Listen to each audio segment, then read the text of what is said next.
어느 날부터 발바닥이 화끈거리고 저려서 밤잠을 설치고 계신가요? 발이 저리다 보니 허리 디스크를 의심해서 MRI를 찍어봤지만 특별한 이상은 없죠.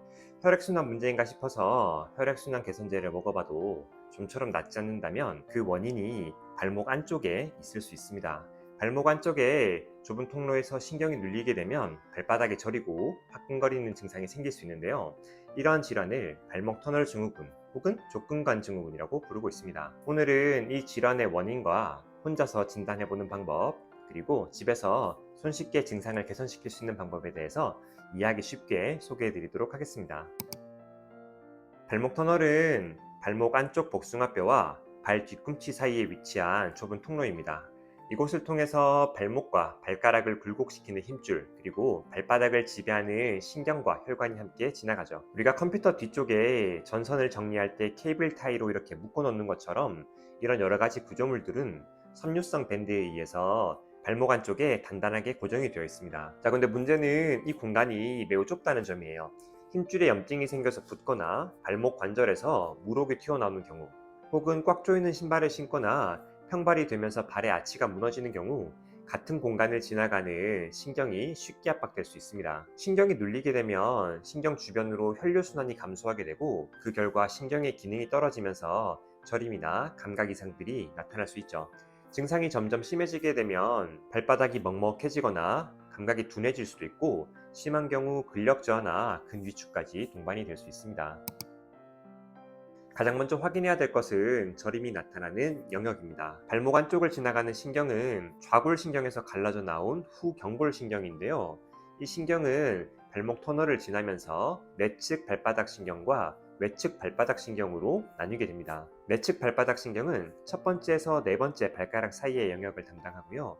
외측 발바닥 신경은 네 번째와 다섯 번째 영역을 담당을 합니다. 자, 근데 중요한 특징 중에 하나는 발 뒤꿈치는 이 발바닥 신경의 지배를 받지 않는다는 점입니다. 따라서 나의 저림이나 화끈거림이 나타난 영역이 발 뒤꿈치를 제외한 나머지 발바닥과 발가락의 영역이라면 발목 터널 증후군의 가능성을 의심해 보아야 합니다. 특히 내측이나 외측 특정 영역에만 그 감각 이상이 국한된다면 발목 터널 증후군의 가능성은 더욱더 높아지는 것이죠.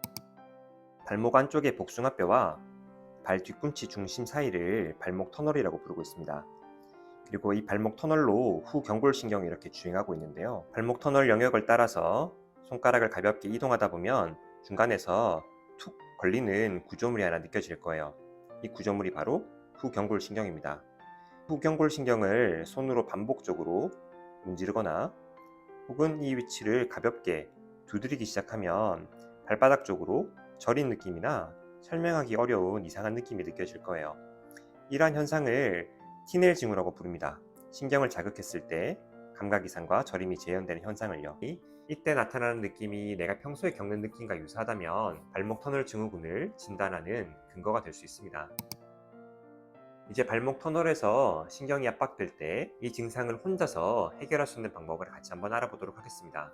발목 터널을 지나가는 여러 힘줄 중에서도 가장 중요한 것은 후경골근의 힘줄입니다. 이 근육은 정강이 뒤쪽에서 시작해서 발목 안쪽을 돌아 발바닥 쪽으로 이어지는 근육인데요. 발의 아치를 형성하고 유지하는 데 핵심적인 역할을 하는 근육입니다. 후경골근에 지속적인 부하가 걸리게 되면 근육 긴장과 함께 힘줄에 염증이 발생할 수 있고, 그 상태가 지속되면 근육의 기능이 떨어질 수 있습니다. 그 결과 발의 아치가 무너지면서 발목 터널 내부에 압력이 증가할 수 있죠. 즉 약해지면서 동시에 과긴장 상태에 놓인 후경골근의 기능을 정상적으로 회복시키는 것이 무엇보다 중요하다고 할 수 있죠. 그리고 이와 함께 압박받고 있는 후경골신경의 가동성을 회복시켜주는 치료가 병행되어야 합니다. 결론적으로 아치의 안정성과 신경의 움직임, 이 두 가지가 동시에 개선되어야 증상이 줄어들 수 있습니다. 이제 운동법을 하나씩 살펴보도록 할게요.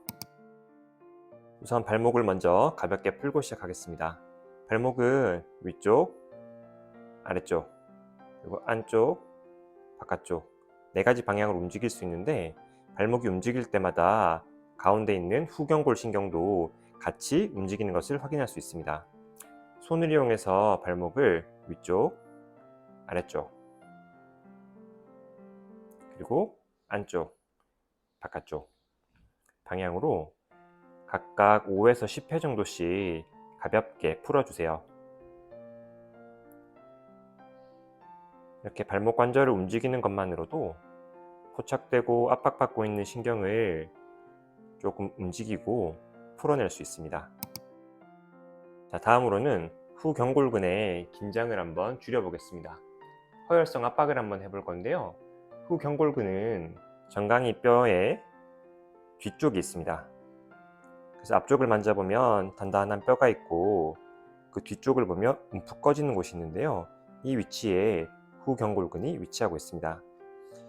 정강이의 대략 한 중간 정도 되는 지점쯤에서 손가락으로 깊게 압박을 하고요. 압박을 함과 동시에 후경골근을 수축시켜 보겠습니다. 후경골근은 발목을 아래쪽으로, 족저구라고 발목을 안쪽으로 4번 하는 동작에서 근육이 더 수축이 되는데요.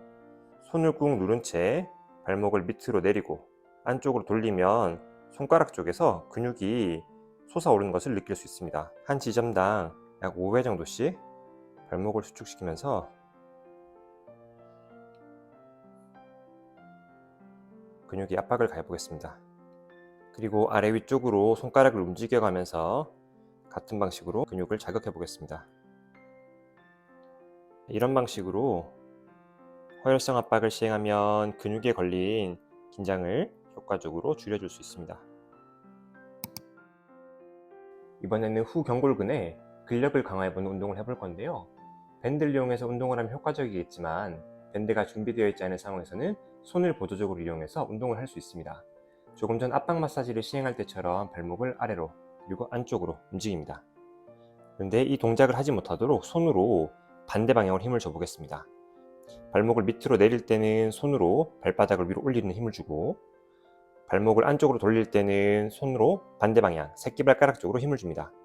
자, 이러면 내 발이 움직이려는 방향과 손이 힘을 주는 방향이 반대가 되기 때문에 근육의 길이 변화 없이 근수축을 유발할 수 있습니다. 이런 운동을 등척성 운동이라고 부르는데요. 약해진 근육에 힘을 붙이는 데 큰 도움을 줄 수 있습니다. 한 번에 5초 정도 근육을 수축시켰다가 다시 힘을 풀면 되고요.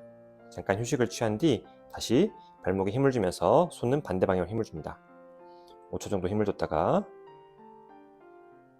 다시 힘을 뺍니다. 처음에는 약 5초씩 5회 정도 운동을 시작하시고 큰 부담이 없다면 시간과 횟수를 점차 늘려가시면 됩니다. 단 너무 무리하게 반복을 하는 경우 힘줄의 염증이 더 심해지거나 다리에 쥐가 나는 등의 증상이 생길 수 있으니 몸 상태에 맞춰서 횟수를 꼭 조절하시길 바랍니다. 자, 다음으로는 후경골 신경을 직접적으로 스트레칭하고 움직여 보도록 하겠습니다. 후경골 신경 스트레칭을 위해서는 의자에 앉은 자세에서 무릎을 쭉 펴세요. 그리고 발목을 2가지 방향으로 움직일 건데요. 발등 쪽 방향 그리고 새끼발가락 쪽 방향으로 움직여 볼 겁니다. 우선 발목을 위쪽으로 올리시고요. 이때도 무릎은 가급적 편 자세를 유지하셔야 합니다. 다음으로는 새끼발가락 쪽으로 살짝 또 올릴 거예요. 이런 자세를 취하게 되면 발목 안쪽에 있는 후경골 신경이 가장 자극을 많이 받습니다. 다시 한번 발등 쪽으로 그리고 새끼발가락 쪽으로 연속 동작으로 시행하게 되면 이런 움직임이 만들어지겠죠. 자, 이렇게 가볍게 자극을 주고 힘을 풀고 자극을 주고 힘을 풀고 자, 이 동작을 약 5에서 10회 정도 반복하게 되면 발목 안쪽에 있는 후경골 신경이 자극을 받아서 조금 늘어남과 함께 미세한 움직임이 만들어질 수 있습니다. 이때 발바닥의 저림이 약간 나타날 수 있는데 너무 자극감이 심하다면 발을 움직이는 각도를 조금 줄여서 그리고 가볍게 움직임을 주는 게 좋습니다. 오늘은 발바닥의 저림과 화끈거림을 유발할 수 있는 원인 중 하나인 발목 터널 증후군에 대해서 한번 알아봤는데요. 오늘 알려드린 운동을 통해서 아치의 안정성이 회복되고 신경의 움직임이 확보되면 증상은 서서히 좋아질 수 있습니다. 하지만 집에서 운동과 스트레칭을 꾸준히 시행했음에도 저림이 더 심해지거나 증상이 악화되어 감각 이상, 근력 저하, 근위축 등이 유발된다면 의료기관을 꼭 방문해서 정확하게 진단을 받고 치료를 받아보시길 권해드립니다. 발목 터널 증후군은 초음파를 통해서 터널 내부의 신경과 주변 구조물을 확인할 수 있고 필요한 경우 신경 주변의 염증과 부종을 줄이는 치료를 시행해 볼 수 있습니다. 또한 정강이 쪽에서 후경골근을 정확하게 타겟하여 근육의 긴장과 과부하를 조절하는 치료를 병행할 수도 있습니다. 발바닥 저림을 단순히 혈액순환 문제로 생각해서 가볍게 넘기지 마시고 증상이 반복된다면 발목 터널 증후군 문제를 꼭 한번 체크해 보시길 바랍니다.